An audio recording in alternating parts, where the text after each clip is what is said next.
The movie I chose for this assignment, and one that I hope would be applicable to show in the classroom, is the 1989 movie Glory. It stars Matthew Broderick as Robert Gould Shaw, who was the colonel that led the 54th Regiment of Massachusetts, which was the first African American military troop.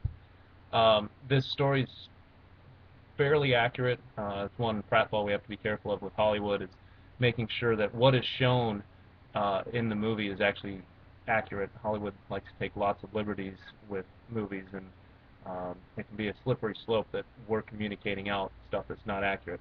However, with Glory, the basis of this movie is using Gould Shaw's letters that he wrote back to home to his mom as a primary source, and those were used in making the movie. There's also a book based off of this.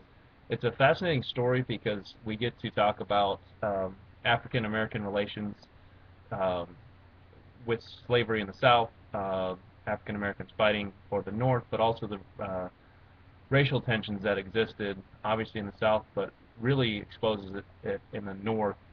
So I think that was a very interesting kind of takeaway from this. It is a fascinating movie. I think there's a lot to learn from it and would be beneficial in the classroom. We'd be able to use this in the classroom due to Section 110.1 of the Copyright Act of 1976.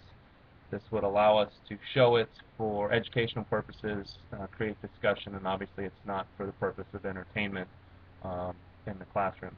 And I touched on it earlier, but one thing I wanted to talk about is I think we as educators, especially history teachers, have to be very, very careful about what we would show in our classroom. There are way too many movies out there that take too many liberties, or the director interprets it as his own, and come up with some things that just aren't accurate, or flat out aren't true. So anyway, I hope this finds you well. Thank you.